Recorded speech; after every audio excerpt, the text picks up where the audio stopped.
Welcome to Bedtime Express, your sanctuary for peaceful sleep and relaxation. I'm your guide for tonight, and I'm honored to take you on a journey through history as you drift towards sleep.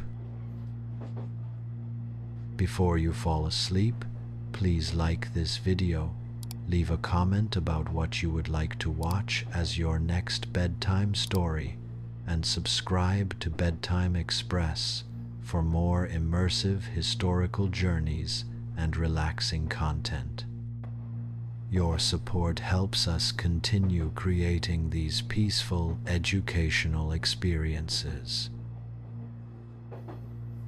Over the next hours, you'll be immersed in the fascinating story of the French Revolution, a tale of radical upheaval, social transformation, and the clash between ideals and reality.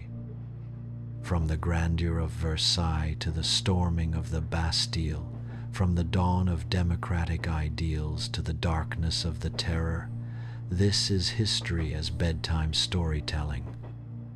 Our slow, soothing narration is designed to carry you gently into sleep while you absorb one of humanity's most transformative moments. Now, take a deep breath, make yourself comfortable, and let go of the day's tensions. Dim the lights, settle into bed, and allow yourself to relax completely. There's nothing you need to do but listen and let sleep come naturally. We're about to journey back to 1789, where an old world was crumbling and a new one was being born. Close your eyes, breathe deeply, and let the journey begin. The French Revolution, political and social upheaval in Europe. In the waning days of the 18th century, as candlelight flickered across silk tapestries and orchestras played their melancholic sonatas in gilded halls, France existed in a peculiar state of paradox. The nation was the most powerful, most culturally radiant, and most envied kingdom in all of Europe. Its philosophers wrote the most elegant treatises on human nature and society. Its artists painted the most ethereal visions of beauty and transcendence. Its architects designed buildings that seemed to touch the heavens themselves. Its nobility danced through palaces so magnificent that they seemed almost unreal, like dreams that had somehow taken physical form and become permanent fixtures in the waking world. And yet, beneath this glittering exterior, something was profoundly, inescapably, fundamentally wrong. Picture the year 1789 as though you are settling into that drowsy state just before sleep, when reality begins to blur and shift around you, when logical distinctions fade and contradictions seem somehow natural and inevitable. France, you see, was a kingdom slowly strangling itself without quite realizing it, like a dreamer caught in a nightmare, struggling against invisible bonds.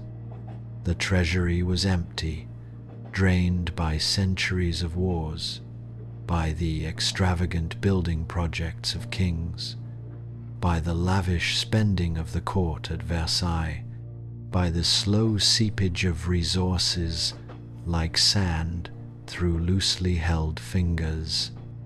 The royal coffers, once thought to be inexhaustible, sources of infinite wealth and power, had become mere shells, hollow and echoing.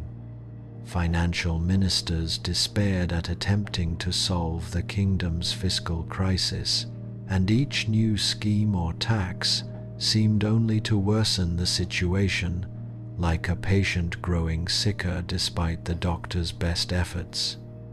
King Louis XVI, though well-intentioned in his way, a man who genuinely wished to do right by his people, found himself trapped within a system of government so intricate, so impossibly layered with centuries of tradition and accumulated privilege, that even his most sincere and determined attempts at reform seemed to dissolve like morning mist before the rising Sunday.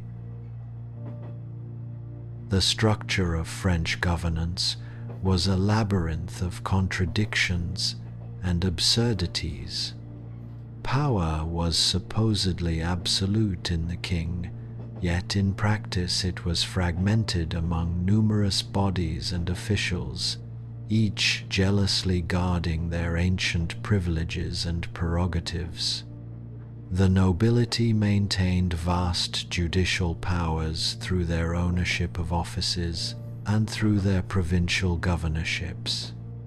The Church controlled its own vast domains and answered to Rome as much as to the crown. Merchant guilds regulated commerce and protected their monopolies. Each province had its own laws, its own customs, its own ways of doing things, accumulated over centuries. A traveler might cross from one province to another and find that the legal system had changed, that the weights and measures had changed, that even the practical realities of commerce had shifted. This medieval jumble of competing authorities had somehow persisted even as France had become one of the most powerful nations in Europe, and now, in the last years of the 18th century, it had become an obstacle to every meaningful reform. The people of France, meanwhile, were restless as the wind before a storm, as the sea before a great tempest swallows the horizon. Imagine the countryside in those final months before the upheaval. Peasants bent over their fields, their fingers worn and weathered by generations of labor, by seasons of plowing and harvesting, by weather and time. The harvests had been poor for several years running, the grain prices climbing ever higher, like a fever rising in the body of a patient who has fallen desperately ill. Bread, that most basic of human necessities, the staff of life itself, had become so expensive that a worker might spend half or more of their wages simply to feed their family. In the cities, artisans and merchants found their livelihoods squeezed and constrained by ancient guild systems and royal monopolies that regulated who could practice a trade and how they could practice it. The middle class, those merchants and lawyers and doctors who had grown increasingly wealthy and educated over the past century, found themselves barred from true political power by a rigid aristocratic system that valued nobility of birth far above any quality of mind or accomplishment. A brilliant lawyer, no matter how successful, could not aspire to sit in the royal council. A wealthy merchant, no matter how accomplished, could not hold a position of genuine authority in the kingdom.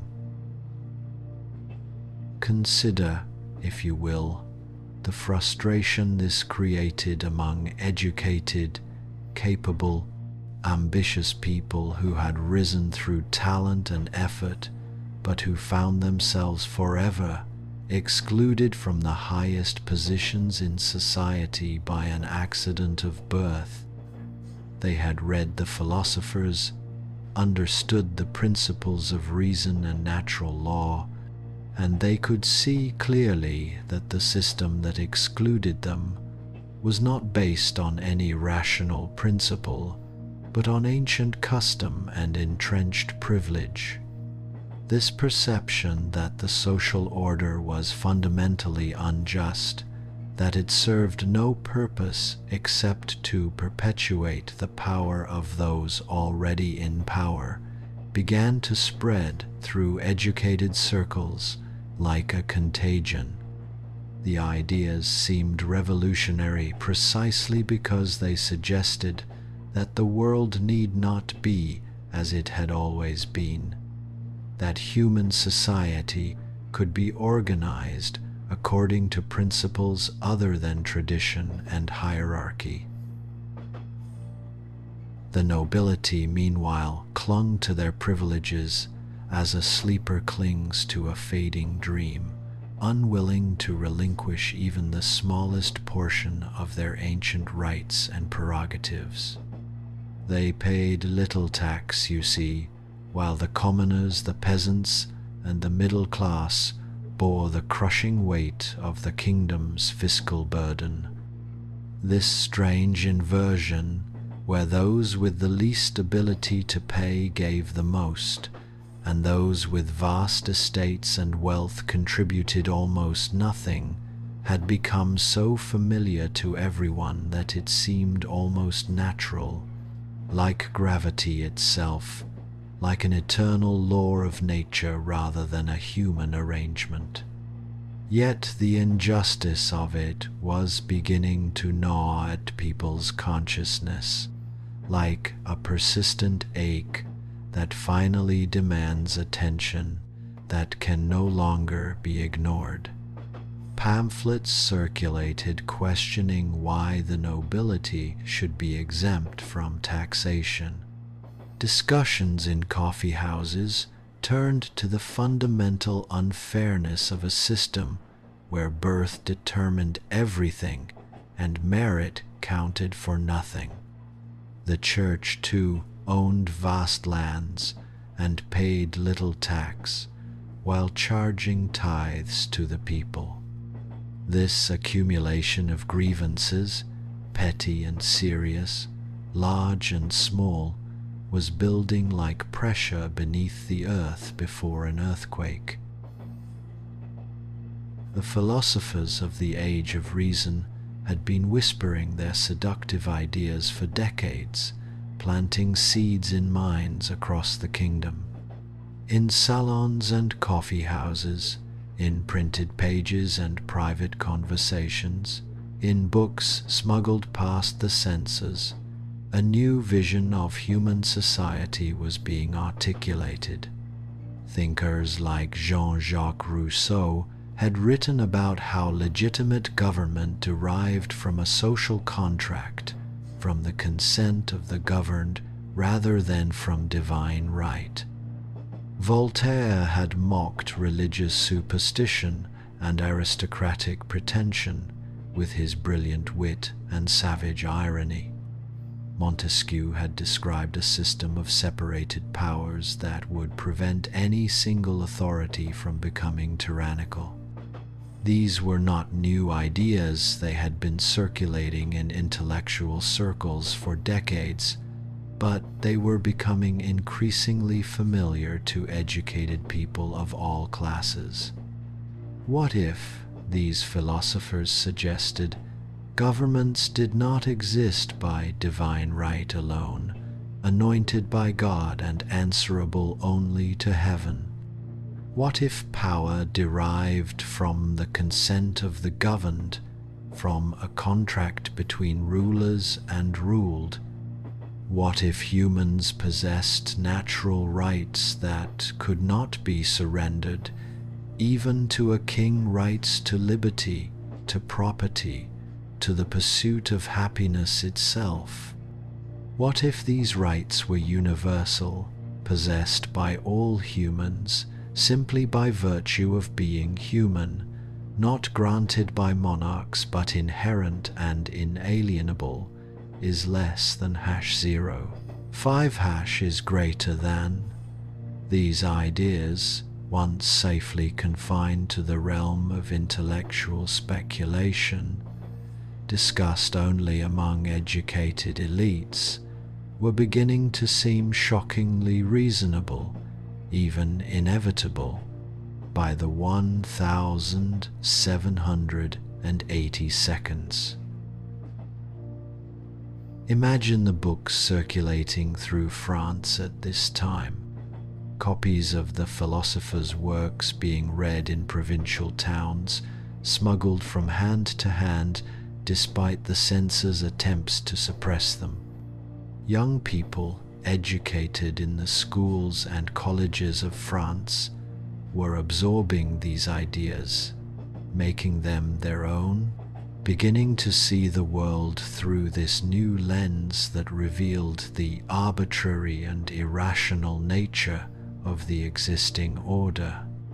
Even some members of the nobility and clergy were influenced by these ideas, even as they knew that the ideas threatened their own privileges. There was a kind of intellectual ferment in France during the 1780 seconds, a sense that something was changing, that the old certainties were eroding, that a new world was struggling to be born. By 1788, as winter descended upon France like a heavy blanket, as snow fell on the fields and frost hardened the ground, the kingdom was in acute crisis. The harvests had failed catastrophically not once but several years running. Bread, that most basic of human necessities, had become so expensive that working families could barely afford to eat, could barely survive. People stood in long lines outside bakeries, their faces drawn and anxious, their bodies thin from hunger, clutching what few coins they possessed, hoping the bread had not sold out before they reached the counter. Children went to bed with hollow stomachs night after night. In rural areas, desperation drove some people to theft and crime. In cities, the poor crowded into the streets seeking work, seeking charity, seeking anything that might help them survive another day. In this climate of desperation and hunger, of barely controlled social panic, King Louis XVI made a fateful decision. He would summon the Estates General, an ancient assembly that had not been convened for over 175 years, not since 1614. This medieval institution, dormant for so long that many had forgotten it even existed, suddenly seemed like the key to solving the kingdom's mounting problems. Perhaps the king and his advisors hoped an assembly representing the 3 estates of the realm, the clergy, the nobility, and the commoners might somehow provide solutions to the kingdom's mounting problems, might help the king navigate the treacherous waters ahead. As we approach this pivotal moment in time, this threshold that separates what was from what would be, imagine yourself drifting deeper into sleep, your consciousness opening to receive this story like dark water, receives a stone, like a dreamer opens their mind to the unbidden images of night. The Estates General would meet at Versailles, that symbol of royal power so supreme that its very existence seemed to declare the king's dominion over all things, his absolute mastery over French society. Delegates from across the kingdom were beginning to make their journeys toward the great palace, representatives chosen by their communities to voice the grievances and hopes of their estates. No one could have predicted what would unfold in those historic chambers. No one could have imagined that this gathering, meant to shore up the existing order, meant to give the king advice on how to manage the fiscal crisis, would instead become the chrysalis from which an entirely new France would emerge, transformed and unrecognizable, fundamentally different in every way from what had come before. The dream was about to end, and something stranger and more turbulent, more terrifying and more exhilarating than any dream was about to begin. Picture the morning of May 5th, 1789, breaking soft and pale over Versailles, a spring morning full of possibility and tension. The grandest palace in Christendom, with its mirrored halls stretching seemingly endlessly, with its priceless paintings and tapestries, with its gardens laid out in perfect geometric patterns, was preparing to host a gathering unlike any other in its history. Delegates were arriving from across the kingdom, representatives of the three estates, summoned to advise the king on matters of state, to help the monarchy navigate its greatest crisis since the death of Louis XIV a century earlier. The Third Estate, the commoners, comprising about 98% of the population but possessing virtually no political power, had sent representatives who were largely educated and ambitious men, lawyers, merchants, and minor professionals, men who had spent their lives reaching toward the corridors of power, only to find them perpetually closed to them. Among these representatives was a lawyer named Honoré Mirabeau, a man of striking appearance, his face marked by smallpox scars, his bearing dignified, yet somehow dangerous, and tremendous oratorical talent that seemed to mesmerize audiences whenever he spoke. There was also Abbé Sieyès, a clergyman of unusual political sophistication, who had written a pamphlet titled "What is the Third Estate?" that posed a question both simple and revolutionary, a question that would echo through the halls of Versailles. If the Third Estate was everything, was the entirety of the productive population, and the other two estates were nothing without it, then why should they have more power? Is less than #0. 5# is greater than. Why should privilege be concentrated in the hands of so few? There was Maximilien Robespierre, a young lawyer from Arras whose face bore the marks of serious intensity, whose fervent belief in reason and virtue would eventually lead him down paths he could not yet imagine, paths that would transform him from idealist to fanatic. There was also a nobleman named Lafayette, who had fought in the American Revolution and who believed that the principles of the American Constitution could be adapted to France.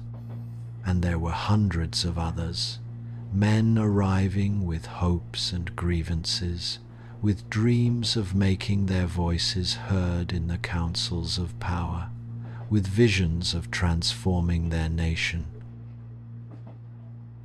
The opening ceremony on May 5th was an affair of spectacular pageantry and ancient ritual. King Louis XVI sat upon his throne, looking uncomfortable and weary, as though he already sensed that the gathering would not proceed as he had planned, that he had unleashed forces beyond his control. The Queen, Marie Antoinette, watched from beside him, her face composed but her eyes betraying a certain anxiety, certain fear.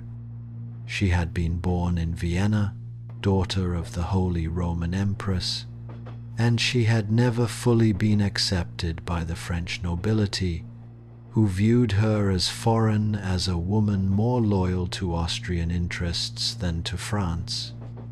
Around them, the gardens and halls of Versailles seemed to hold their breath, like a dreamer becoming conscious that their dream is about to shift into something entirely different, something that cannot be controlled or predicted.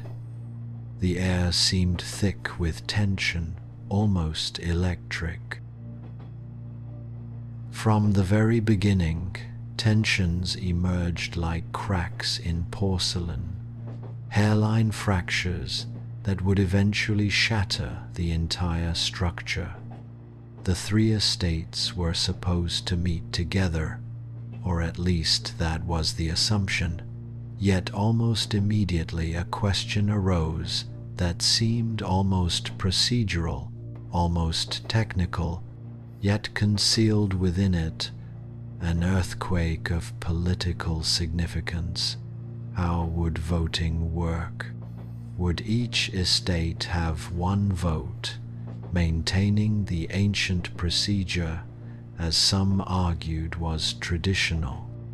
This would give approximately 200 clergy, perhaps 300 nobles, the same voting power as roughly 600 representatives of 25 million commoners, the entire population of the kingdom that was not clergy or nobility. Or would voting proceed by individual delegate, with each person having one vote as the Third Estate demanded? This would mean that the Third Estate, by sheer numerical superiority, would control the assembly. This question, seemingly technical and procedural, was actually the entire revolutionary moment compressed into a single point, the entire struggle over power and representation crystallized into one fundamental decision.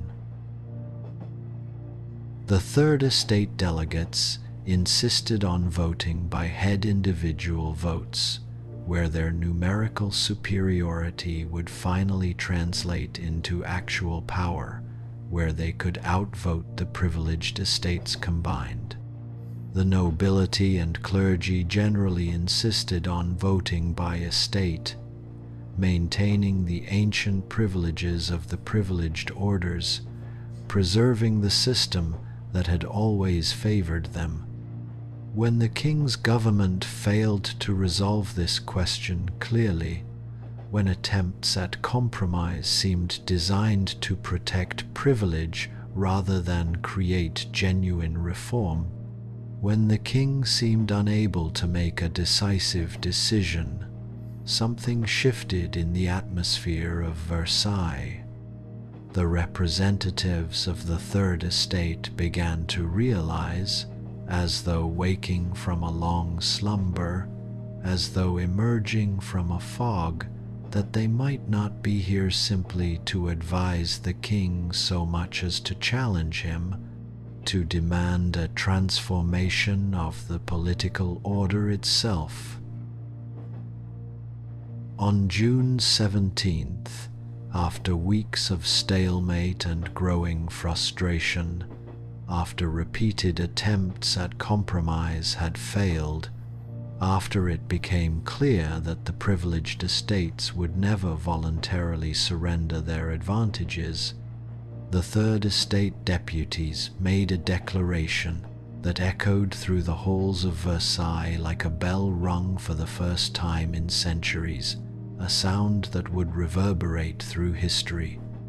They declared themselves to be the National Assembly, not merely delegates of the Third Estate come to petition their king, but representatives of the nation itself. This was not yet rebellion in the military sense, not yet armed conflict, but it was a claim of revolutionary magnitude, a seizure of authority. They declared that they possessed sovereign power to create a constitution for France.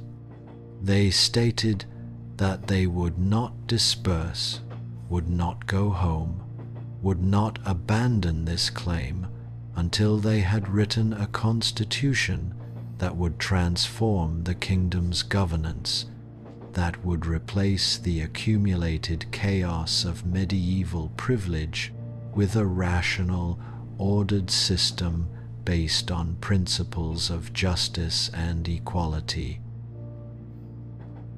3 days later, on June 20th, the National Assembly found themselves locked out of their usual meeting place by the king's orders, shut out as though they were troublesome children to be disciplined.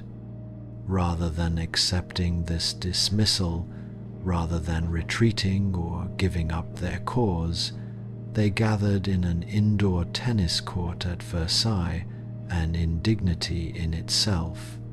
That representatives of the nation should be reduced to meeting in a sports facility, in a space designed for noble entertainment rather than serious state business.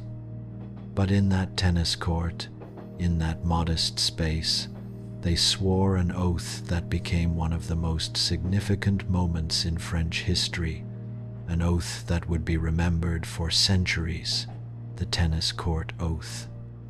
There they pledged, with hands raised and voices trembling with emotion and the weight of what they were doing, aware that they were stepping beyond the boundaries of what was permitted, that they were crossing a line from which there could be no easy return, that they swore they would not separate until they had created a constitution for France. Many of them were weeping as they swore this oath, overcome by emotion, by a sense of the historic significance of the moment, aware that they were part of something unprecedented in human history. Now, imagine the king receiving reports of these developments, growing increasingly troubled and uncertain, increasingly anxious about what was happening just beyond his control. Louis XVI was not a cruel man. History would not judge him so, but he was also not equipped by nature or training to preside over a revolution, to guide a nation through fundamental transformation.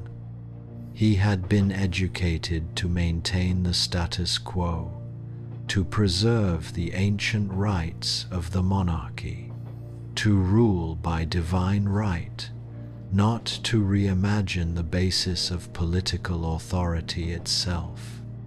He surrounded himself with advisors who gave him conflicting counsel that pulled him in opposite directions.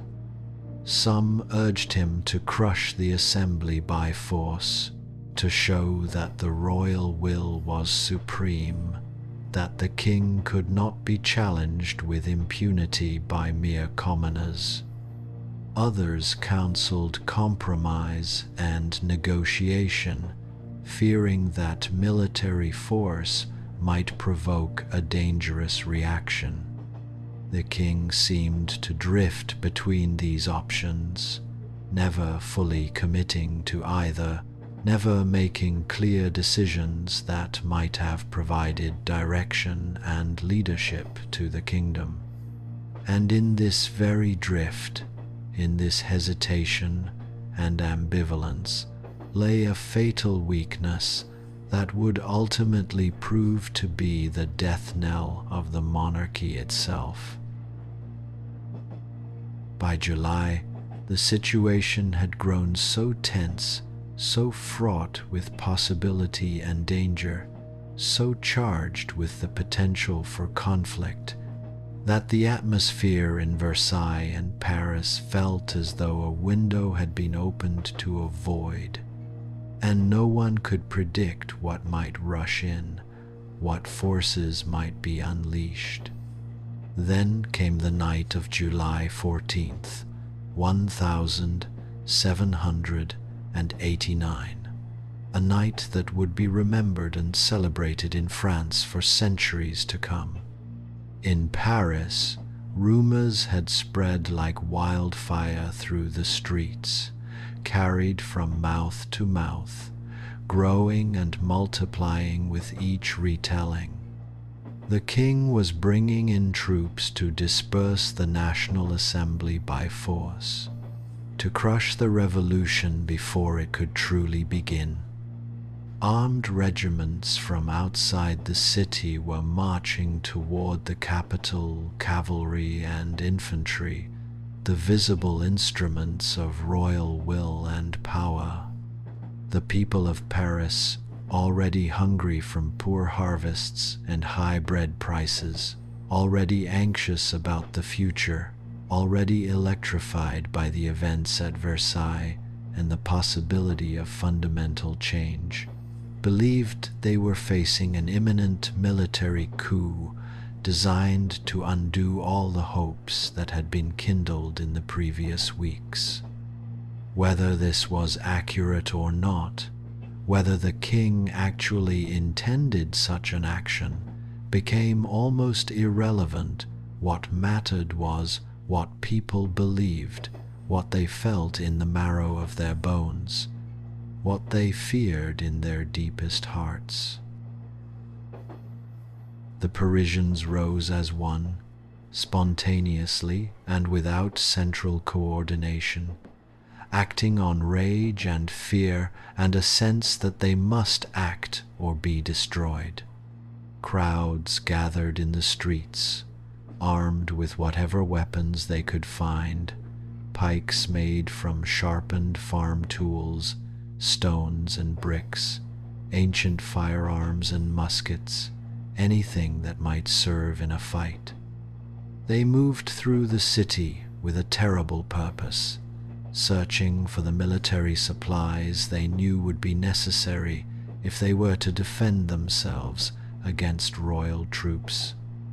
They attacked the Bastille, that ancient fortress that served as a symbol of royal power and tyranny, that medieval structure that had been standing for centuries, where political prisoners were held at the whim of the king, where people could be imprisoned without trial or justification by royal decree. The storming of the Bastille on July 14th was chaotic, and terrible guards were killed, revolutionaries fell, blood stained the ground, but the outcome was never in doubt. The people, acting with unified determination, overwhelmed the fortress's defenders. They seized the Bastille, they claimed it as their own, and in doing so, they crossed a threshold that could not be uncrossed. Royal power, which had seemed so absolute, so woven into the very fabric of reality, had been challenged by an armed populace, and the populace had won. As this night fell over Paris, as fires burned and celebrations erupted in the streets, as the Bastille was torn down stone by stone in the following days to prevent it from ever again becoming a symbol of oppression, as royal regiments, withdrew from the city in confusion and defeat. The revolution had truly begun. What had started as a question about voting procedures in an assembly had become armed conflict in the streets. What had been intellectual argument had become physical struggle, life and death, the old order defending itself and the new order claiming its right to exist. The dream was no longer abstract. It had become terrifyingly, thrillingly real, no longer the speculation of philosophers but the action of masses of people. In the weeks and months that followed the storming of the Bastille, France seemed to float in a kind of ecstatic delirium, a state between waking and dreaming where anything seemed possible. The old order had been challenged, and, in that moment of the Bastille's fall, seemed to have fractured like ancient glass struck by a stone, seemed to have broken beyond repair. A sense of possibility hung in the air, thick and intoxicating, like the scent of flowers in spring.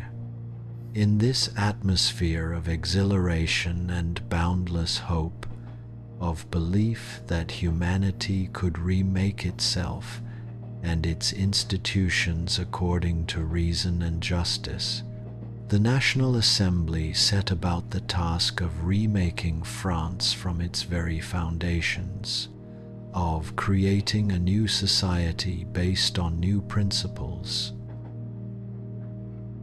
On the night of August 4th, 1789, something extraordinary and almost inexplicable occurred in the National Assembly, something that would later seem almost like a hallucination, a collective moment of madness or inspiration that transformed the kingdom forever.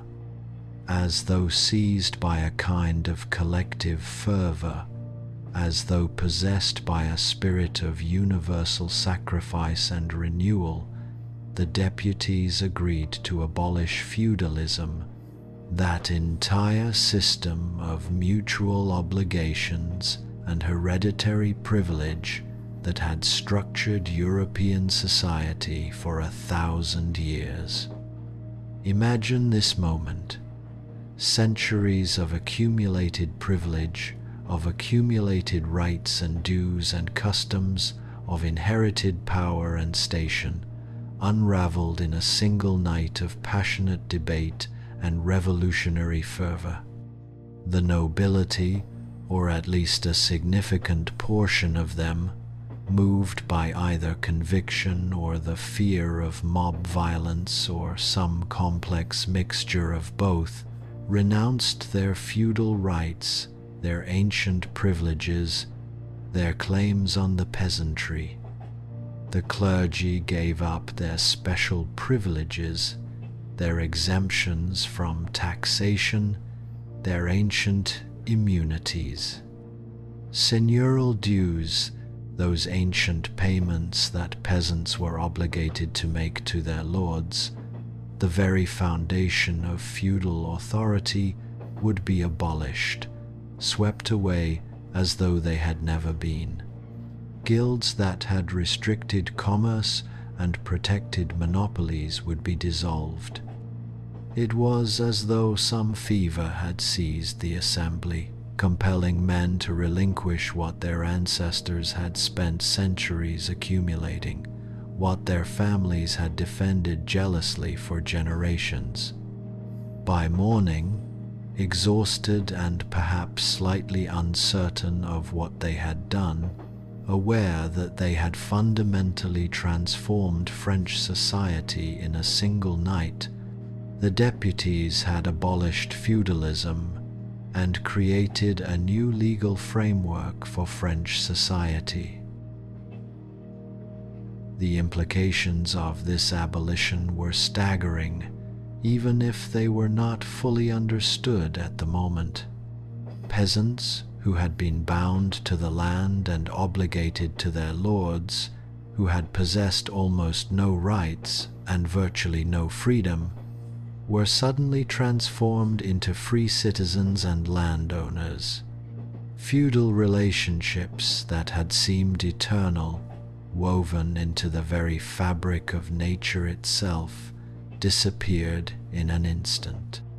Over the coming years, many peasants would purchase church and émigré lands seized by the Revolution, becoming property owners in a way their ancestors could never have imagined, creating a new class of rural property holders with a vested interest in the Revolution's success and stability.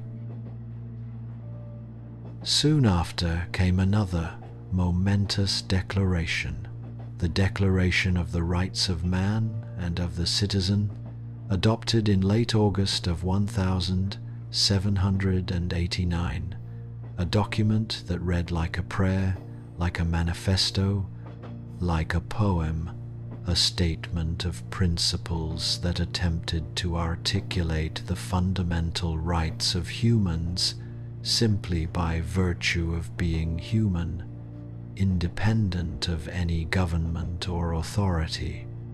Men are born free and equal in rights, it declared boldly.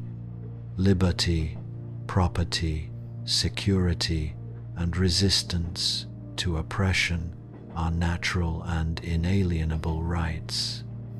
These words, once written and proclaimed, could never quite be forgotten or fully extinguished, even if they were not immediately realized in practice. They would ring through history, would be invoked again and again by those seeking justice and reform, would become the foundation for liberation movements around the world in the centuries to come. Even though the revolution would fail to live up to these principles, even though it would descend into terror and mass violence, the principles themselves would survive and would inspire. The National Assembly also set about creating a constitution, a written framework for government that would replace the accumulated tangle of tradition and privilege that had governed France for centuries, that had made the kingdom almost ungovernable.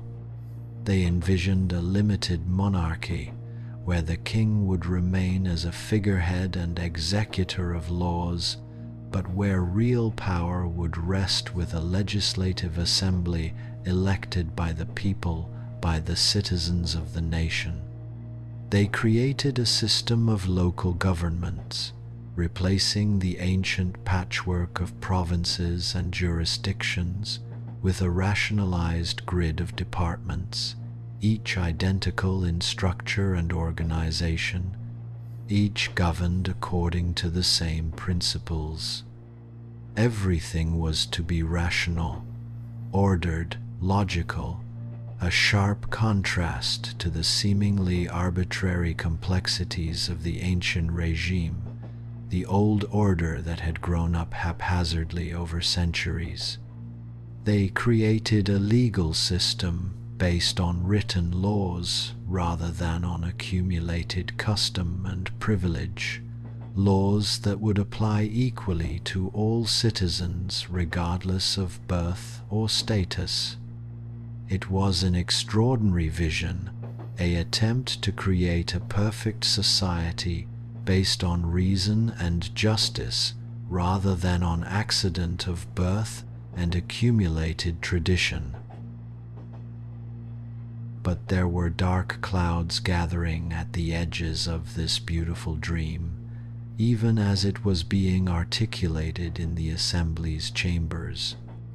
In Versailles, where the royal family still resided in gilded captivity, monitored and constrained by the revolutionary forces, there was growing anxiety and alienation, growing resentment at the loss of royal power and dignity.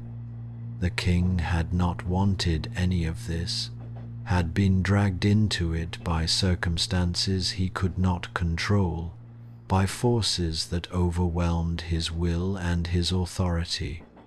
The Queen, Marie Antoinette, was becoming a symbol of frivolous excess and foreign decadence.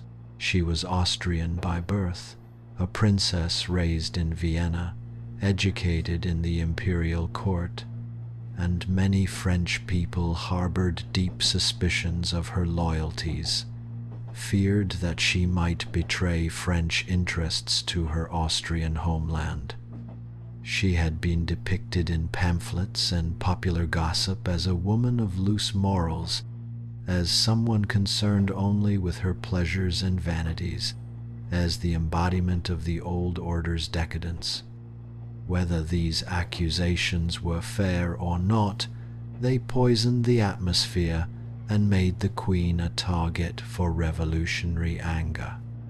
The royal family felt increasingly like prisoners in their own palace, their power slipping away like water through open fingers, their dignity undermined, their authority challenged at every turn. In October 1789, on a grey and clouded day, a crowd of Parisian women, hungry, angry, organized with a kind of terrible purpose and determination, marched to Versailles, marched for miles through the autumn rain to reach the great palace. They were protesting the high price of bread, the failure of the revolution thus far to address their most basic needs, the continuing hunger that gripped the poor of Paris. They were protesting the luxurious lifestyle of the court while children starved in the streets. They surrounded the palace, thousands of them, a mass of humanity that seemed to shake the very foundations of royal power. The royal family was forced to acknowledge them, to be presented to them like royalty being inspected by their subjects, an extraordinary reversal of the normal relationship between monarchy and people. It was a humiliation for the crown, and it marked a shift in the revolution's character. The Paris mob was emerging as a force in its own right, not just the enthusiastic supporters of the National Assembly, but an actor with its own power and demands, its own will to shape events. Shortly after this event, after the royal family's humiliation and the clear demonstration of popular power, the royal family was transported from Versailles to Paris, to the Tuileries Palace, where they were essentially held under house arrest, their movements controlled and monitored. The king's mobility, his authority, his very freedom were being slowly circumscribed by the revolutionary movement that he could neither control nor fully oppose. He was, for all practical purposes, a prisoner in his new residence, surrounded by guards who served the revolution rather than the monarchy, watched constantly, his every movement constrained. Meanwhile, the National Assembly continued its work of constitutional creation, slowly drafting the laws and structures that would govern the new France, working through the complex details of how a new nation would organize itself. In the religious realm, too, the revolution was working a transformation that would have seemed unthinkable just a few years earlier, that struck at the foundations of Christian Europe. The civil constitution of the clergy, enacted in 1790, made priests into functionaries of the state, paid by the government rather than by the church, subject to state authority rather than to Rome. Bishops and archbishops would now be elected rather than appointed by the Pope, chosen by local voters rather than by ecclesiastical authority. Priests were required to swear an oath of loyalty to the new constitutional order, to promise allegiance to the nation above all other authorities. For the first time in French history, there was a formal separation of religious authority from state power, not a hostile separation necessarily, but a reorganization of their relationship that suggested the state's supremacy in temporal matters, that declared that political authority derived not from religious sanction but from the people themselves. These religious reforms created unexpected opposition among French people, particularly in rural areas where the church remained central to community life and meaning. Many French Catholics, particularly peasants and rural populations, had accepted the revolution's political and social changes without much resistance, had adapted to the loss of feudal obligations and the changes in property ownership. But when the revolution began to restructure the church itself, to replace clergy loyal to Rome with clergy loyal to the constitutional order, something shifted in the hearts of many ordinary people. For some, this seemed like a betrayal of faith itself, like the revolution was overstepping its authority into sacred matters that should remain beyond secular power. The church split into those who accepted the new order and swore the civic oath, and those who rejected it, swearing allegiance instead to the Pope and the ancient authority structure of Catholicism, creating what came to be called the non-juring or refractory clergy. This religious divide would poison the revolutionary period, would create suspicions and animosities that would last long after the political battles had ended, would lead to violence and counter-violence between revolutionary and counter-revolutionary forces. Between 1789 and 1791, a kind of honeymoon period persisted despite these growing tensions and conflicts, despite the dark clouds that were gathering on the horizon. The revolution seemed to be proceeding according to plan, seemed to be transforming France into a constitutional monarchy with civil equality and limited government, seemed to be creating a new order based on reason and justice. Feudalism was gone, abolished as though it had never been, and in its place was a new system of property relations and civil law. Guilds that had restricted economic activity for centuries, that had prevented competition and protected monopolies, were dissolved, opening economic opportunity to those who had previously been excluded. The intricate maze of provincial laws was replaced with a unified legal code that applied equally across the kingdom, creating a rational, ordered system that seemed to embody Enlightenment principles. For liberals and moderates throughout Europe, watching the events in France with fascination and hope, this seemed like the perfect revolution, transformative enough to address genuine grievances and injustices, yet moderate enough to preserve property rights and social stability, enough to alter the system without destroying all order and hierarchy. But this dream of harmonious reform, this vision of a perfect revolution that would transform society while maintaining stability, was not to last, could not survive the pressures and contradictions that were building within the revolutionary process itself.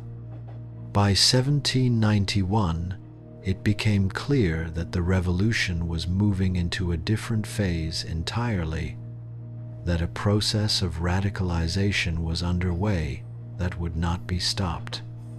The king, who had seemed to accept the constitutional order with a kind of weary resignation, was growing increasingly unhappy with the constraints placed upon him, increasingly resentful of his loss of power and authority.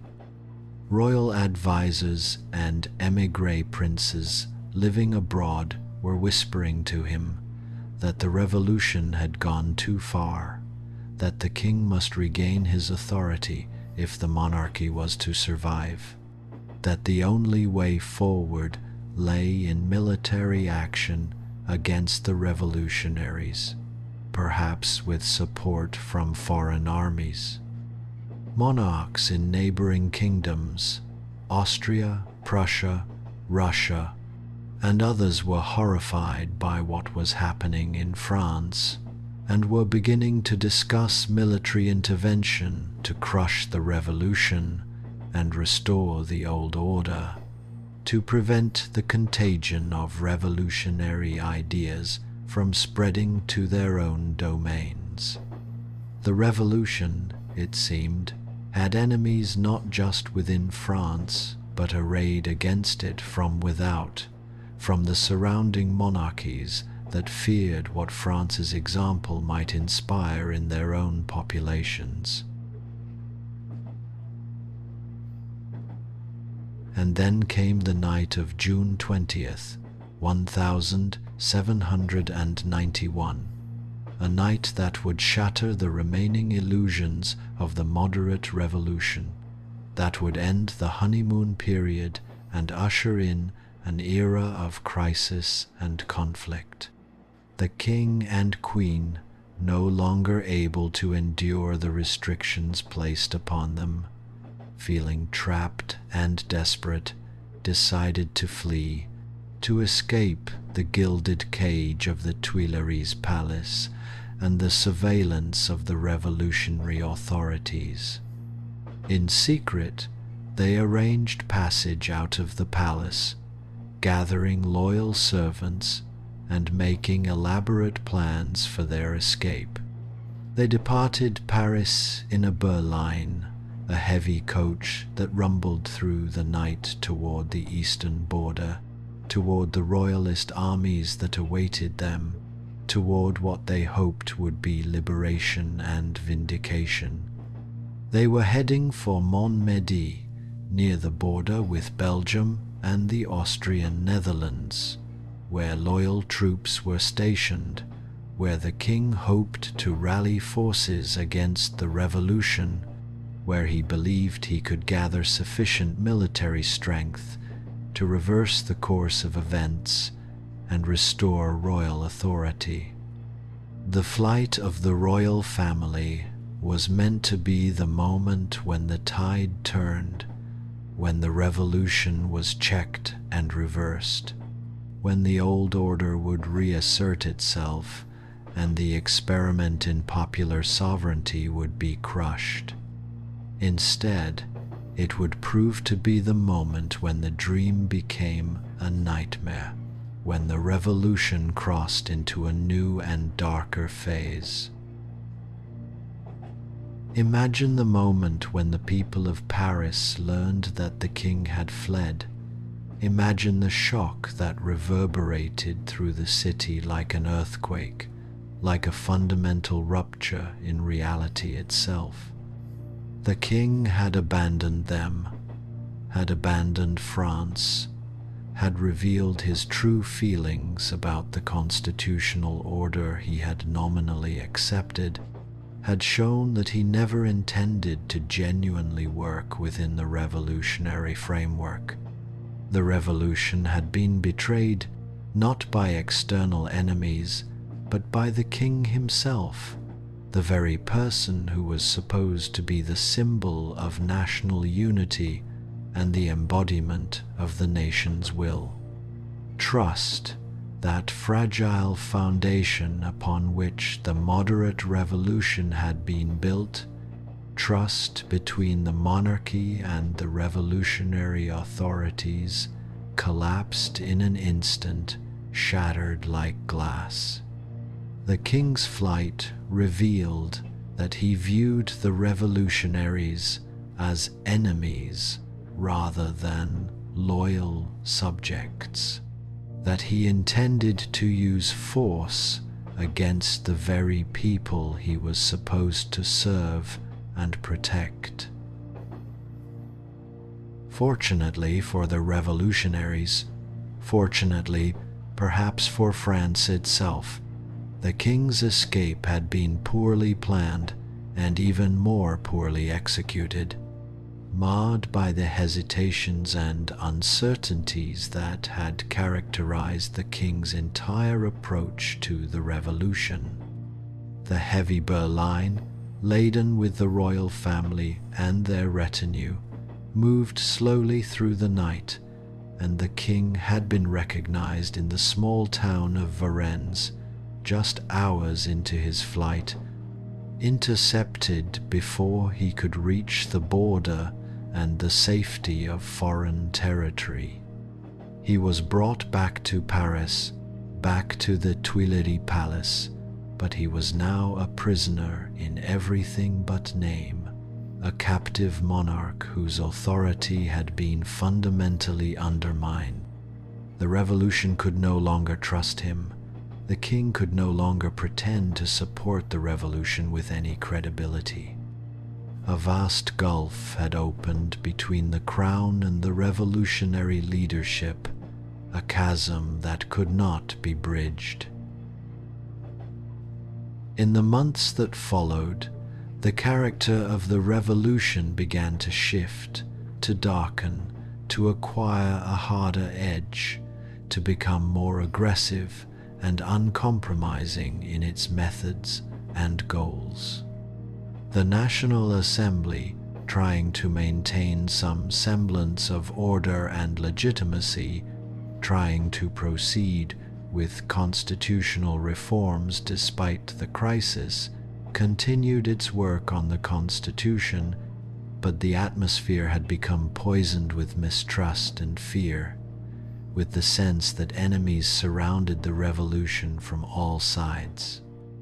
The Constitution was finally completed and accepted by the king in September 1791, but everyone knew it was merely a formality, a fiction maintained for the sake of appearances, that the fundamental conflict between monarchy and revolution had not been resolved but only postponed. The moderate revolution, the dream of a constitutional monarchy with gradual peaceful reform, with the king and people working together toward justice, was dying, was in its final agony. Something more radical, more violent, more terrible was rising in its place. In late 1791, a new legislative body was elected under the new constitution, and it contained many deputies far more radical than the National Assembly that had preceded it, men with more extreme views and less patience for compromise. These men Jacobins, they were called, named after the club where they met in the old monastery of the Jacobins, had a vision of revolution that went far beyond constitutional monarchy, that rejected the notion that the revolution had achieved its goals, or that the old monarchy could be reformed and preserved. They believed that the revolution could not be complete until all traces of the old order had been expunged, until society had been fundamentally reborn according to the principles of liberty, equality, and fraternity. They were utopian in their hopes and increasingly ruthless in their methods, increasingly willing to use violence and terror to achieve their vision of a reborn France. They believed that enemies of the revolution were everywhere in the nobility, among the clergy, among bourgeois moderates, everywhere, and that these enemies must be rooted out and eliminated for the revolution to succeed. And then, in April 1792, war came, and war transformed everything, gave the revolution a character of desperate urgency and existential threat that would push it toward greater and greater extremes. The revolutionary government, urged on by Jacobin deputies and fearing military attack from the neighboring monarchies that surrounded France, declared war on Austria, on the German principalities, on anyone who opposed the revolution. War, that terrible engine of destruction and death, would transform the revolution yet again, giving it a character of desperation and violence that would define its legacy forever. As armies marched to the borders and battles were fought in fields far from Paris, as news of defeats and retreats reached the capital, a sense of crisis gripped the nation, a fear that the revolution would be crushed by the combined forces of the European monarchies. Every setback on the battlefield seemed like a potential death blow to the revolution, a threat that would undo all that had been accomplished. Every spy, every priest who had refused to swear allegiance to the constitutional order, every aristocrat who remained in France seemed like a fifth column working for the foreign enemies, a potential traitor ready to stab the revolution in the back. In this atmosphere of paranoia and desperation, of fear and existential threat, terrible things began to happen, things that would transform the revolution and stain it forever with blood. In September 1792, as armies advanced toward Paris, as military defeat seemed imminent, crowds of armed men sans-culottes, they were called, the common people, the poorest citizens of Paris stormed the prisons of the city, believing that enemies of the revolution were imprisoned there, waiting to rise up against the people, ready to betray the revolution at the crucial moment. They slaughtered thousands in those prisons, priests who had refused to swear allegiance, aristocrats who had been arrested, common criminals, and others held in the jails. The September massacres, as they came to be known, sent shockwaves through France and Europe, revealed the terrible violence lurking beneath the revolution's noble words and principles. The revolution had crossed a line into mass violence, into the deliberate killing of perceived enemies, and there seemed no going back, no way to restore the innocence that had been lost. Following these massacres, following the revelation of what revolutionary fervor could produce, the National Convention convened in September 1792, and it made a decision that would have been unthinkable just a few years earlier, a decision that would horrify monarchs across Europe. It abolished the monarchy entirely, declared that France would have no king, that royal authority was ended forever. France would become a republic with no king, no hereditary ruler, power resting entirely with the people and their representatives, or at least with those who claimed to speak for the people. It was radical, exhilarating for those who believed in popular sovereignty, and deeply frightening, not least to the former king, now referred to simply as Citizen Louis Capet, stripped of his titles and his dignity, who found himself a prisoner without even the formal status and dignity he had previously enjoyed. Through 1793, the revolution continued to radicalize, to devour its own children, to turn on those who had been its champions and leaders. Those moderate revolutionaries who had led the early phase men like Lafayette, who had been a hero of the American Revolution, and who had led the National Guard, men who believed in constitutional monarchy and gradual reform, found themselves exiled or imprisoned as enemies of the radical revolution, as insufficiently committed to the revolutionary cause.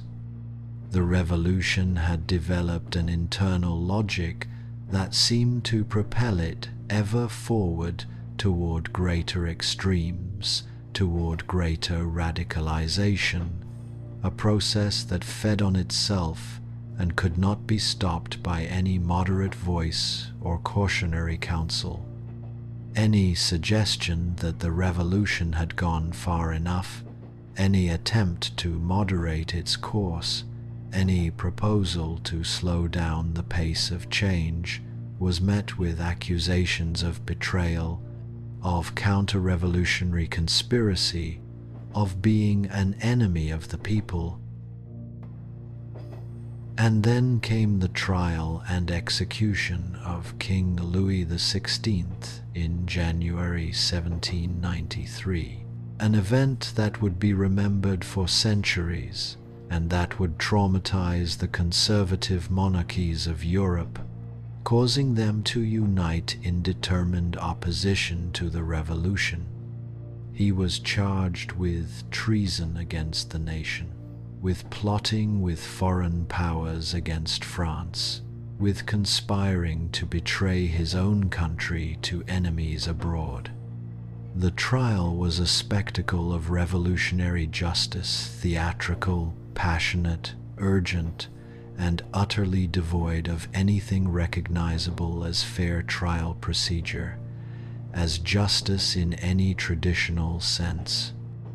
The king was found guilty, not because the evidence was conclusive or overwhelming, but because the revolution demanded it, because the symbolic death of the Ancien Regime required the physical death of its embodiment, because the revolution needed to prove that even a king could be held accountable to the people.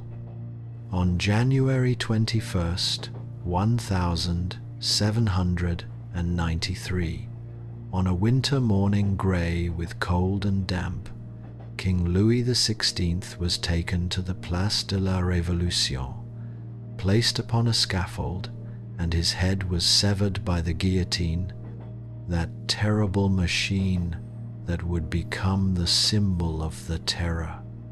The death of the king sent tremors through all of Europe, convinced the monarchies that the revolution must be destroyed at all costs, that if it was not crushed it would spread like a plague across the continent. Within this context of total war and existential threat, with France surrounded by enemies and fighting for its very survival against the combined forces of European monarchies, the revolution took a final, terrible turn toward what would become known as the Reign of Terror, a period of mass violence and political purges that would define the revolution for centuries to come.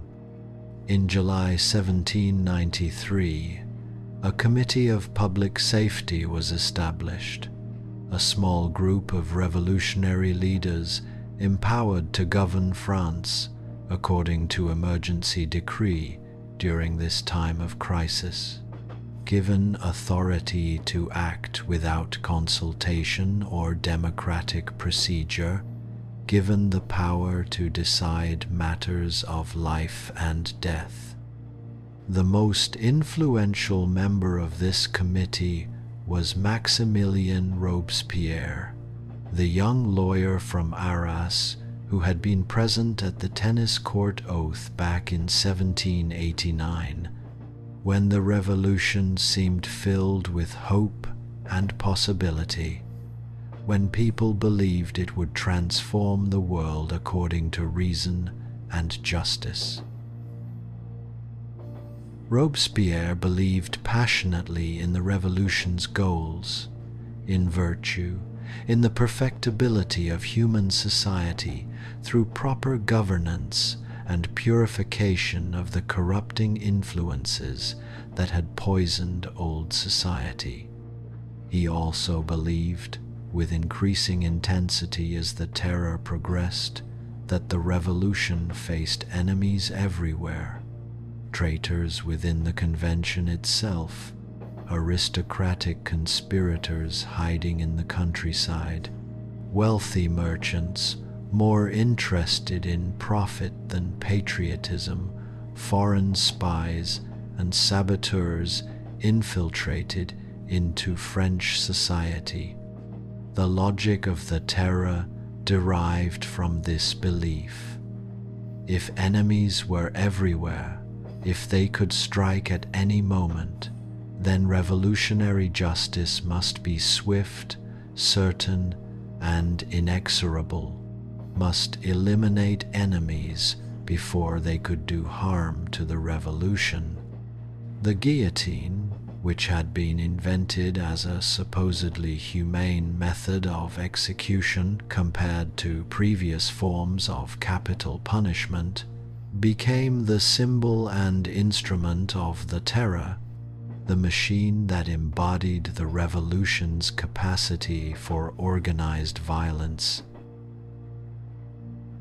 From September 1793 to July 1794, the terror reached its terrible crescendo, its peak of violence and madness, a period remembered as the Reign of Terror or the Great Terror. The Revolutionary Tribunal, established to try those accused of treason and counter-revolutionary activity, became an instrument of mass murder disguised as justice, a machine for liquidating perceived enemies. Thousands of people were condemned, aristocrats, certainly, but also clergy, merchants, politicians who had opposed Robespierre, military generals suspected of disloyalty, anyone who could be construed as an enemy of the revolution, anyone who had the misfortune to be accused by an informant or rival. The trials were often brief, sometimes lasting only an hour or two, the verdicts predetermined, the sentences usually death, often death for dozens or hundreds of people at a time. Families were turned against each other as accusations flew, as people attempted to save themselves by denouncing others, as the atmosphere of fear and suspicion poisoned all human relationships. A chance remark overheard in a cafe, a perceived slight or insult, a rumor about someone's loyalty to the revolution could result in arrest and execution. Trust dissolved entirely, Society became atomized into isolated individuals trying to survive, while all around them others disappeared into the revolutionary machinery, were carted away to the guillotine, their voices silenced forever. The calendar was even reordered to reflect revolutionary ideals, to break the connection with the old Christian Europe and create a new revolutionary time itself. Year 1 of the Republic began in September 1792, and the months were renamed with poetic titles drawn from the seasons and agricultural cycles: Vendemiaire, vintage month; Brumaire, fog month; Frimaire, frost month; Nivose, snow month; Pluviose, rain month; Ventose, wind month; Germinal, seed month; Floreal, flower month; Prairial, meadow month; Messidor, harvest month; Thermidor, heat month; and Fructidor, fruit month. Christmas and Easter were abolished, replaced with secular festivals celebrating revolutionary virtues and commemorating significant dates in the revolution. It was as though the revolutionaries were trying to remake not just government and society, but the very fabric of time and meaning itself, were attempting to create an entirely new civilization built on different foundations. In the countryside, particularly in the western regions of France, resistance to the revolution took organized, armed form as people rejected the revolution's demands and its violence against the church. Peasants who had accepted the abolition of feudalism and the initial reforms found themselves drafted into revolutionary armies to fight the foreign coalitions threatening France's borders. They were forced to pay new taxes to support the war effort, new conscription demands removing their sons and brothers from the farms. They were forced to abandon the religious practices they held dear when the government banned non-constitutional clergy and demanded that people attend revolutionary festivals instead of Catholic Mass. In the Vendée, in Brittany, and in other regions of western France, rebellion erupted. Peasants and nobles united in common opposition to the revolutionary government's assault on religion and tradition. Civil war raged alongside the foreign wars, and the revolutionary government responded with brutal ferocity, burning villages and massacring rebels, drowning them by the thousands in the River Loire, in an attempt to stamp out counter-revolution and enforce revolutionary orthodoxy. By early 1794, the terror had become so all-consuming, so indiscriminate in its violence, that even many of its architects began to feel its effects, began to experience the fear that gripped ordinary Parisians. Deputies who had voted for the Terror, who had supported Robespierre's purges, now found themselves accused of conspiracy and treason by Robespierre and his allies, found their names appearing on lists of suspected counter-revolutionaries.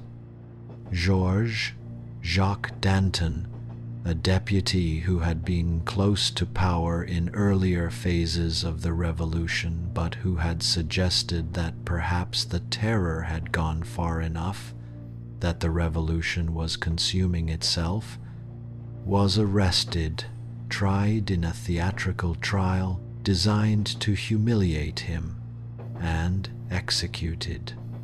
Camille Desmoulins, a journalist who had helped spark the storming of the Bastille years earlier, who had written passionate defenses of revolutionary ideals, went to the guillotine alongside Danton, sacrificed to the revolution's hunger for enemies. The revolution was devouring those who had been its earliest champions, was destroying those who had sacrificed their lives to bring it into being. Imagine, if you can, the exhaustion and horror that would settle over a nation living in such circumstances. The weight of fear and trauma pressing down on every individual. Families torn apart by accusations and betrayals, separated by prison walls and eventually by death. Markets disrupted by war and economic chaos, bread expensive and scarce as it had been before the revolution, defeating the promise that the revolution would address the people's suffering. Children growing up in an atmosphere of fear and deprivation, learning to trust no one, learning that the world was a place of sudden violence and arbitrary persecution. The dream had transformed into something closer to nightmare, a fever dream from which the nation could not seem to awaken, could not escape, no matter how much it wanted to. By the early summer of 1794, even the most fervent revolutionaries had begun to sense that something had to change, that the terror could not continue indefinitely without destroying the revolution itself. The terror had consumed so many people, had created such widespread fear and dislocation, had disrupted the normal functioning of society so thoroughly that it had begun to undermine its own purposes, had begun to defeat the revolution from within. Robespierre spoke increasingly of virtue, of the need to purify the revolution, of establishing a festival of the supreme being to celebrate revolutionary ideals. But his rhetoric had become untethered from reality, floating in abstract realms of ideological purity, while the machinery of death ground on remorselessly beneath it, while thousands continued to die. The government was losing control not of the means of violence, which remained firmly in its grasp, but of the very society it was supposed to be transforming, was losing the ability to govern effectively amid the climate of terror it had created. Among the deputies in the National Convention, a coalition began quietly to form, not united by ideology or principle, not brought together by any positive vision, but by the shared instinct for survival, by naked fear. They watched as their colleagues were arrested and executed on Robespierre's orders, seemed to watch helplessly as the list of the accused grew longer, as more and more people were condemned. They received notes warning them that their names appeared on lists of suspected conspirators, that they were marked for arrest and death is less than #0. 5# is greater than. They understood that if something did not change, if Robespierre's power was not checked, they too would eventually find themselves before the revolutionary tribunal, condemned by some chance accusation or shifting political wind, by some enemy who had whispered in Robespierre's ear. On the 9th of Thermidor in the revolutionary calendar, July 28th, 1794 inches. The old system of time. The deputies of the convention finally acted, finally gathered their courage, and moved against Robespierre and his faction. On this day, when Robespierre rose to speak to the assembly, intending perhaps to denounce yet another group of enemies, he was met not with the usual respectful silence, but with shouts of opposition and accusation, with a roar of dissent that surprised him, that revealed he had finally overreached and lost control of the assembly he had dominated for so long.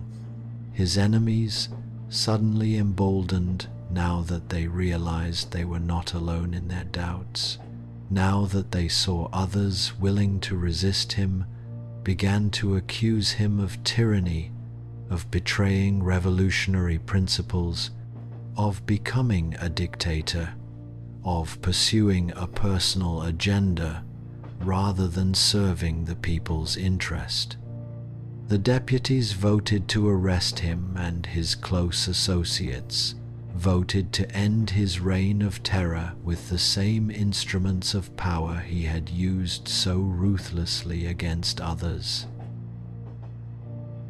Robespierre, the man who had sent thousands to the guillotine, the incorruptible one as he was called, found himself condemned by the very machinery of revolutionary justice he had created and refined.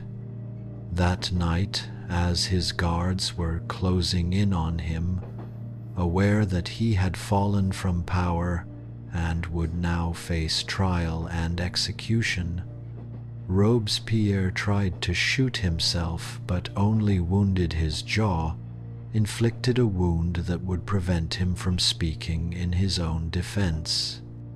He was captured, and the next morning, without trial or ceremony, trying to deny him even the mockery of judicial procedure that he had granted to so many others, he was brought to the Place de la Révolution, the same square where the king had died a year and a half earlier. As he mounted the steps to the scaffold, his bandaged jaw made him unable to speak, unable to deliver any final words to justify himself or condemn his enemies, unable to protest his fate, condemned to silence as he had silenced so many others. The guillotine blade fell with its terrible finality, and the architect of the terror was silenced forever, his head falling into the basket as crowds watched. With him died many of his closest allies and supporters, the so-called Robespierrists, caught up in the same machinery of death they had used so ruthlessly against others. The fall of Robespierre was met not with grief or mourning, but with a kind of delirious relief, with a sense that a terrible chapter had been closed, that the nation might finally wake from its nightmare. The terror was effectively over, though it took weeks for this reality to fully sink in, for people to believe that they would not wake each morning to find their loved ones arrested, that they themselves might live to see another day without accusation, without fear of the guillotine. Political prisoners were released from the prisons where they had awaited death, and they emerged blinking into the light like prisoners released from underground dungeons. The Revolutionary Tribunal was abolished, its work finally complete. Surviving deputies and the general population began to emerge from the shadow of fear that had dominated the previous year, began tentatively to reconstruct a sense of normal life, to speak in normal voices without fear of denunciation. But as the immediate terror receded, the nation found itself exhausted and traumatized, bearing wounds that would take generations to heal. The wars against the foreign coalitions continued, and France was drained of resources and manpower by these endless conflicts, by the need to maintain armies fighting on multiple fronts against enemies determined to crush the revolution. The economy was in chaos. Inflation had rendered the revolutionary paper currency nearly worthless, prices skyrocketing while wages stagnated, and the state treasury was bankrupt, unable to pay soldiers or government officials. Bread remained scarce and expensive, and the revolution, which had promised so much to the common people, had delivered them years of war, violence, deprivation, and terror instead of the better world they had hoped for. In the years that followed Robespierre's fall, the revolution entered into a period often called the Thermidorian reaction or the Directory period, named after the month in the revolutionary calendar when Robespierre fell. The National Convention continued to govern, but without the revolutionary fervor and ideological purity that had characterized the terror, without the sense of sacred mission that had driven the earlier phases of the revolution. A new constitution was drafted, creating a government with a 5-person executive committee called the Directory, alongside a 2-house legislature designed to prevent any one faction from gaining power. The system was deliberately designed to prevent any single person or faction from gaining too much power, and a reaction against the concentration of power under Robespierre and the Committee of Public Safety.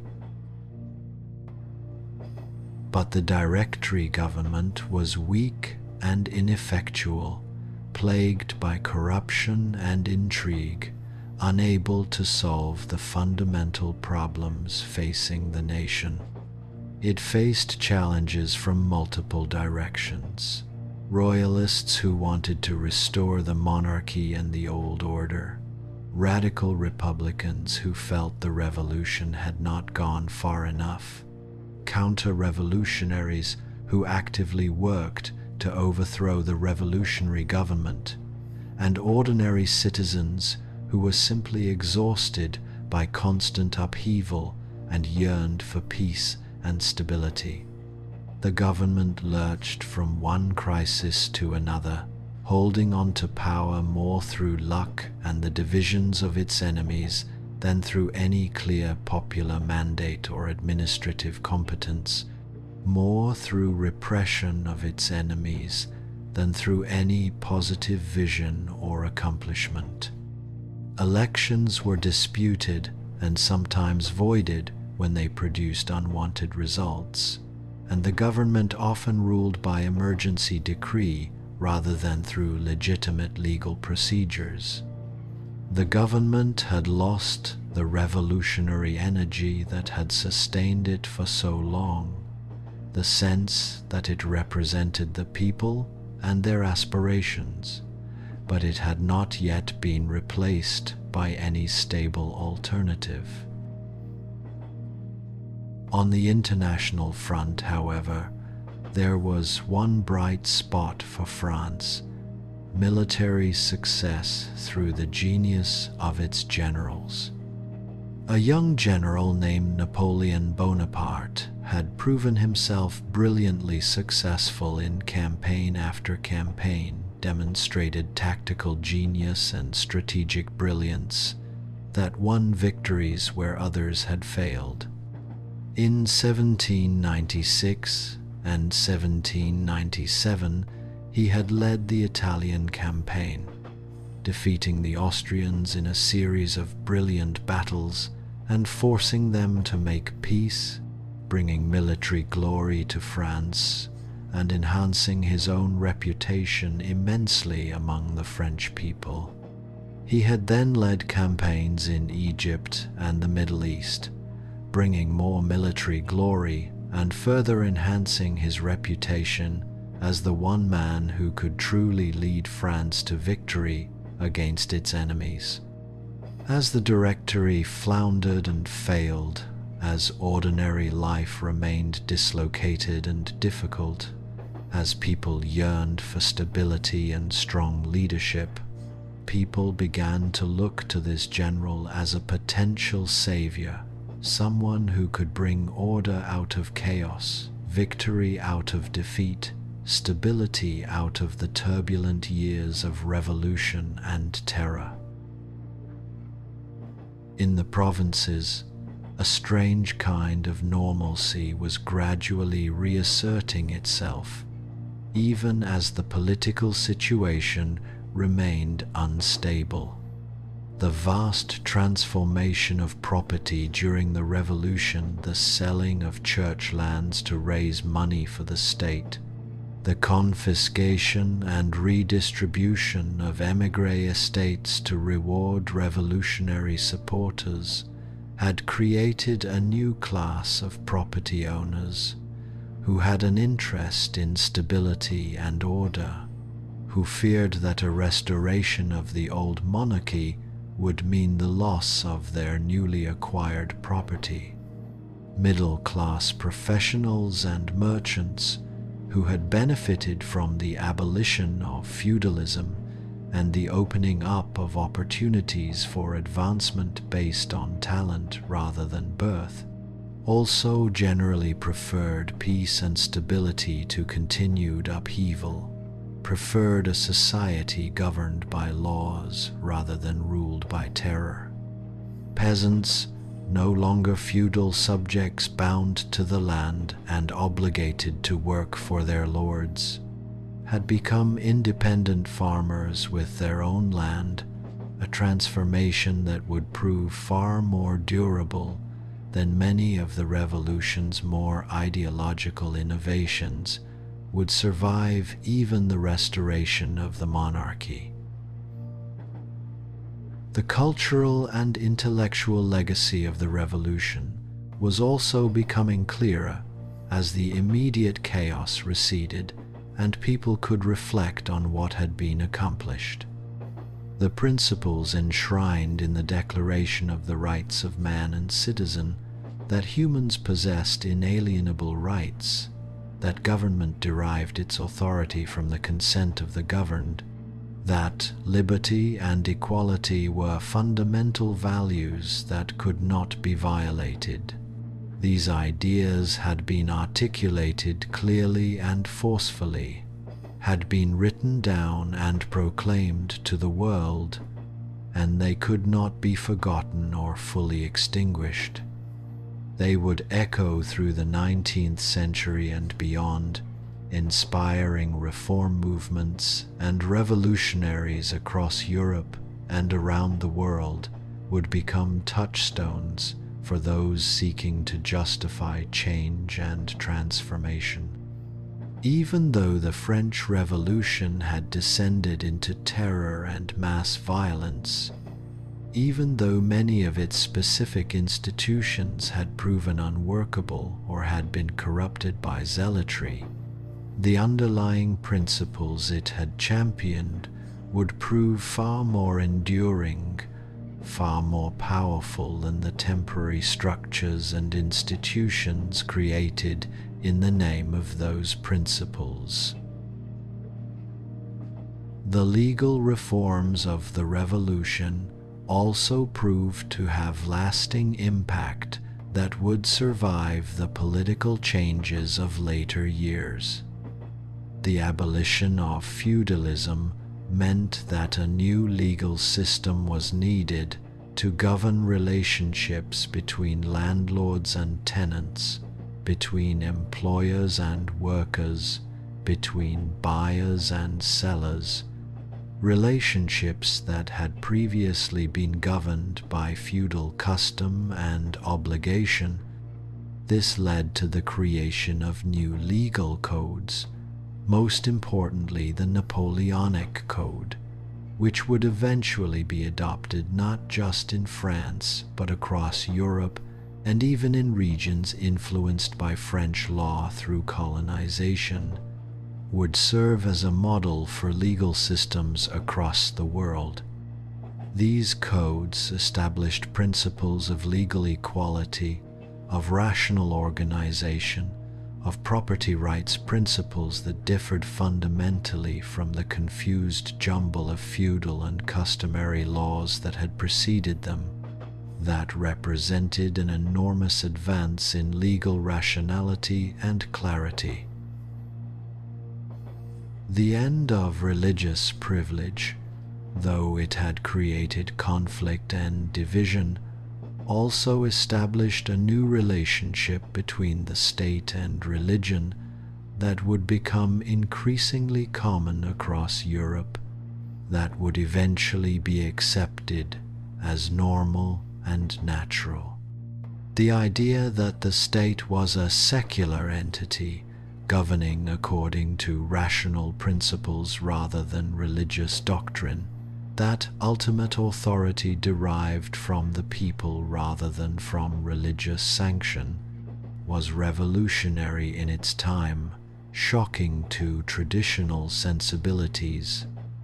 The Church remained powerful and influential, remained central to the spiritual lives of millions, but it no longer controlled the state. It no longer had first claim on political authority or the right to exempt its own members from secular law and state authority. This separation, born in conflict and sustained through the revolutionary years, would eventually be accepted as normal across much of Europe, would become a foundation of modern Western civilization. As we drift toward the end of this story, as your consciousness settles deeper and deeper into the realm of sleep, as you sink below the surface of waking concerns, we arrive at November 1799, nearly a decade after the storming of the Bastille, a decade after that summer night when the old France seemed to dissolve into possibility and hope for a better world. The Directory, that weak and failing government, had one final crisis. Royalists and counter-revolutionaries in Paris seemed poised to seize power and restore the monarchy, seemed ready to undo all the revolutionary changes and restore the old order. In desperation, in a last attempt to maintain the revolutionary settlement, the Directory turned to the one institution that still seemed to function effectively in France, the one force that could be relied upon to oppose the counter-revolutionary threat, the army embodied by the brilliant General Napoleon Bonaparte. Bonaparte, invited to protect the government from royalist coup, invited to defend the revolution with military force, instead orchestrated his own coup d'état, his own seizure of power. On the 9th of November 1799, the 18th of Brumaire, in the revolutionary calendar, he marched into the legislature with soldiers and dissolved the Directory, ended the revolutionary government that had survived the terror. It was a betrayal of the revolution by the very military that the revolution had created by an institution born from revolutionary principles, and yet many people greeted it with relief rather than resistance, with the sense that finally someone strong enough to actually govern had taken control. They were exhausted by 10 years of turmoil, by constant crisis and conflict, by war and terror and uncertainty, and they were willing to accept authoritarian rule if it meant an end to chaos and uncertainty, if it meant peace and order and the chance to rebuild their lives. Bonaparte established himself as first consul, initially pledging to preserve the principles of the revolution while bringing order and stability, pledging to keep the gains of the revolution while ending its violence and disorder. In many ways, he did preserve them. He maintained the legal equality of French citizens established by the Revolution, the abolition of feudalism that had freed the peasants, the separation of church and state in its basic outlines, the elimination of the arbitrary privileges of the old nobility and clergy.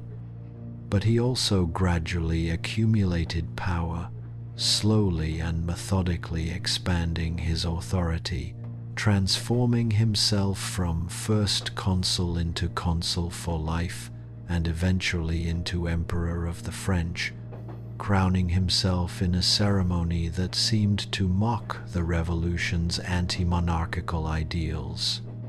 The revolutionary dream of government by the people had been replaced by the rule of a benevolent, or at least effective, dictator, a military strongman who maintained enough of the revolution's reforms to prevent a complete restoration of the old order while eliminating its democratic and participatory elements.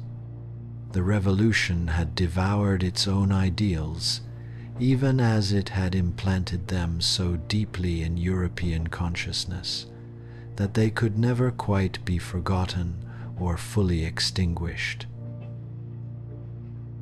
And yet, as we settle now into the deepest realms of sleep, as this extraordinary story of upheaval and transformation and terror and hope begins to fade into dream, into memory, into history, we might consider what had truly been accomplished by these 10 extraordinary years, what had changed irreversibly. Feudalism was gone forever, that entire system of mutual obligations and inherited privilege that had structured European society for 1,000 years, that had been taken for granted as natural and eternal, was definitively ended in France and would gradually be dismantled across the continent in the 19th century. A new principle of legal equality had been established, enshrined in law and in the consciousness of educated people everywhere. In theory, all French citizens were now equal before the law, regardless of birth or status, regardless of whether they were born noble or common, clergy or lay. The idea that government must have the consent of the governed had been asserted clearly and powerfully, even if the French themselves would not fully realize this principle until much later, even if they had to wait through much of the 19th century before democracy truly took root in France. The nation-state, as we know it today, the modern nation with unified territory, centralized administration, and a sense of shared national identity, was born during the revolutionary years, gestated in the chaos of revolution and terror. Before the revolution, there were kingdoms, regions, principalities, city-states, but not nations in the modern sense, not unified communities with a common legal code, a standardized administration transcending local jurisdictions, a sense of shared nationality and patriotic identity transcending local and regional loyalties. The revolution created this sense of nationhood through deliberate policy, replacing the patchwork of medieval jurisdictions with a rationalized, unified state, establishing a common legal code, creating a common system of weights and measures, promoting the French language as the language of the nation. This concept of the nation-state would become the dominant political form of the 19th and 20th centuries, would reshape global politics and international relations. The very idea of revolution itself was transformed by the French Revolution, given new meaning and significance.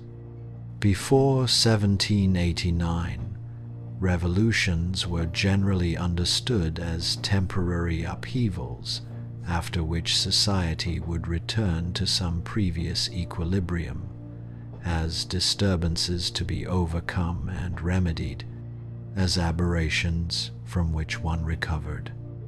But the French Revolution demonstrated that revolution could be a permanent transformation, that society could be fundamentally remade according to new principles, that the world did not have to remain as it had always been. This concept of revolution as comprehensive social transformation would inspire revolutionaries throughout the 19th and 20th centuries, would motivate liberation movements and reform efforts across the world, sometimes to magnificent effect, sometimes to terrible tragedy and suffering. The gap between revolutionary ideals and revolutionary reality also became starkly apparent during these 10 years, became etched into historical consciousness in a way that would haunt revolutionary movements forever after. The revolution began with the most noble principles: liberty, equality, fraternity, the rights of man, the triumph of reason over superstition and ignorance, the creation of a rational, just society where human dignity would be respected and protected.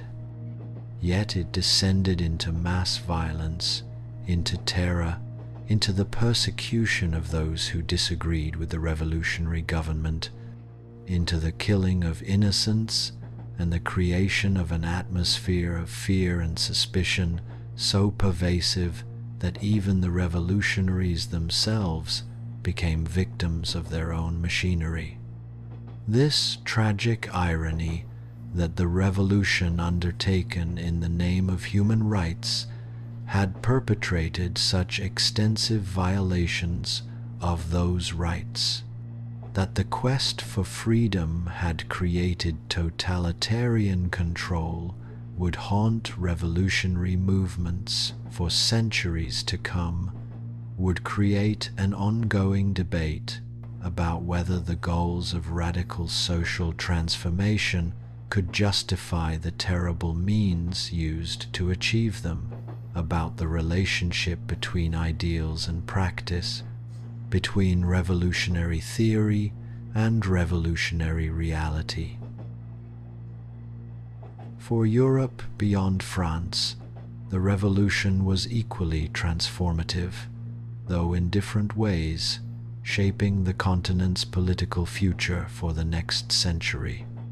The Revolutionary and Napoleonic Wars would reshape the map of Europe, sweeping away hundreds of tiny German principalities and replacing them with larger units, destroying the Holy Roman Empire that had stood for over 800 years, creating the conditions for the rise of nationalism throughout the continent and laying the foundation for German and Italian unification in the 19th century. Liberal and democratic movements across Europe would look back to 1789 and draw inspiration from the Revolution's ideals, even as they absorbed lessons from its violence and failures, would reference the Declaration of the Rights of Man and invoke its principles in their demands for reform and freedom. As we approach the end of this long bedtime story, as your consciousness drifts and the boundary between waking and sleeping grows increasingly blurred and indistinct as you slip deeper toward rest, imagine the revolution from the perspective of someone living through it, someone who began as an idealist full of hope and possibility, and who ended broken and traumatized by violence and betrayal, by the gap between revolutionary ideals and revolutionary reality. Or imagine it from the perspective of a peasant who had gained a small plot of land through revolutionary reforms, who had been freed from feudal obligations and transformed into an independent farmer, who gradually came to understand that the world had permanently changed, that feudal relations could never return, that a new France was being born even amid the chaos and terror. Or imagine yourself as an aristocrat, suddenly stripped of privileges that had seemed as natural as air itself, as permanent and unchangeable as the laws of nature, forced to flee or to reinvent yourself in this new society, to find a new place in a world where birth no longer guaranteed authority and power. The French Revolution was all of these things at once, a liberation and a terror, a moment of unprecedented hope and unprecedented darkness, a transformation that created many of the modern world's fundamental concepts and institutions: nation, citizenship, rights, secular government, legal equality, even as it demonstrated the fragility of these concepts and the terrible costs that could be incurred in their pursuit, that demonstrated how easily idealistic revolutionaries could become oppressive tyrants.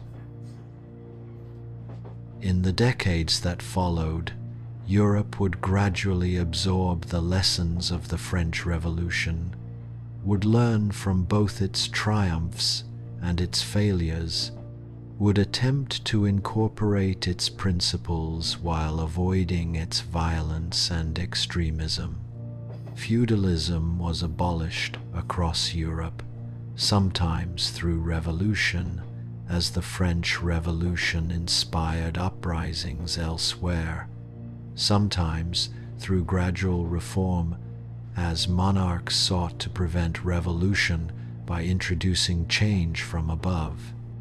Democratic and representative institutions gradually expanded, though often very slowly and against fierce resistance from traditional elites who saw democracy as a threat to order and stability.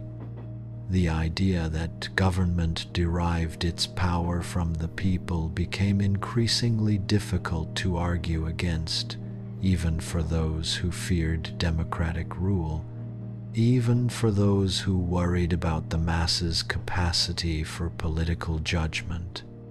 The revolution had planted seeds that would grow throughout the 19th century and beyond, seeds that would not always grow in the directions its initial architects had hoped, but seeds nonetheless, ideas that could not be unsown or forgotten.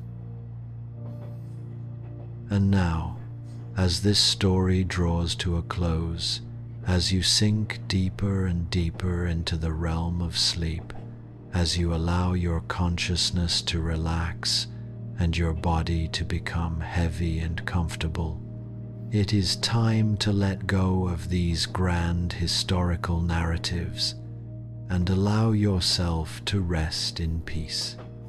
The French Revolution, with all its contradictions and complexities, its nobility and its horrors, its achievements and its failures, its idealism and its violence, recedes now into history, into the past that we can observe and study but cannot change or undo. It becomes part of the great tapestry of human experience, a reminder that the world is neither static nor determined, that humans possess the capacity to transform society according to their dreams and vision, and that such transformations come at tremendous cost, both to those who lead them and to those who live through them. Sleep now, and let the images fade gently like stars disappearing at dawn, the mirrors of Versailles reflecting candlelight, the storming of the Bastille with crowds pouring through the gates, the declaration of rights proclaimed to cheering multitudes, the revolutionary festivals where people celebrated their liberation, the executions carried out at the guillotine, the wars fought in distant fields, the idealism of the young revolutionaries, and the terror of the terror, all of it dissolving like morning mist dissolves in the warmth of the sun, like waves returning to the ocean. Let them dissolve and fade, these intense emotions and vivid images, these stories of upheaval and transformation. The revolution happened in distant time, to people now long since passed from the earth, their voices silenced, their struggles ended. Yet its echoes remain in the world we inhabit now, in the concepts of democracy and human rights that we take for granted, in the nation-states that organize global politics and international relations, in the ongoing tension between tradition and progress, between order and freedom, between the world as it is and the world as we dream it might be, between what is and what could be. And in that space between sleeping and waking, between history and dream, between the reality of past events and the interpretations we place upon them, between memory and forgetfulness, perhaps we find a truth about the French Revolution. It was neither the paradise of human reason and virtue that the most optimistic revolutionaries imagined, nor the absolute catastrophe that conservative critics declared it to be. It was something far more complex and far more human, a moment when millions of people, ordinary people with hopes and fears, attempted to reimagine and rebuild their society according to new principles of justice and equality, and in doing so created both magnificent achievements that would endure for centuries and terrible tragedies that would scar the nation for generations. The contradictions were real and impossible to resolve. The achievements were real and profound. The suffering was real and immense. as your eyelids grow heavier and heavier with the weight of sleep, as your breathing becomes deeper and more regular and peaceful, as your muscles relax and your mind quiets. Allow these thoughts to settle gently in your mind, like leaves drifting down to rest upon the surface of still water, like snow falling softly on a winter landscape. The French Revolution shaped the modern world, but it is now part of history, part of the past that we can observe and reflect upon, but not change or alter. What remains is the ongoing work of human beings attempting to build just and equitable societies, attempting to honor both the ideals of the revolution and to learn from its mistakes, attempting to balance the need for change and transformation with the preservation of stability and order, attempting to navigate between extremes. This work continues in our own time, in forms both visible and invisible, in political movements and in personal choices, in the way we treat one another and organize our communities. Now, at last, allow yourself to surrender fully to sleep, to let go of all the concerns and tensions of the day, to release yourself from the effort of staying awake. Let the weight of your body press gently into your bed. Let your mind release its hold on the waking world and its demands and worries. Let yourself drift down and down into the peaceful darkness of genuine rest, of deep and restorative sleep. The story of the French Revolution has been told. The revolutionaries of 1789, whether noble or foolish or both, whether visionary or deluded or some mixture of all these things, have long since passed away into history and dust. Their struggle and their dreams live on in history, preserved in words and documents, in monuments and museums, in the shape of the modern world itself and in the political systems we inherit from them. But for now, in this moment, as sleep claims you and draws you down into its embrace, all of that is far away, distant and unimportant, and what matters is only the gentleness of darkness, the comfort of your bed, the warmth of your blankets, and the peace that comes with allowing your consciousness to dissolve into the deep rest you deserve, the sleep that will refresh and restore you. Sleep deeply and peacefully, and dream whatever dreams come to you, untroubled and serene.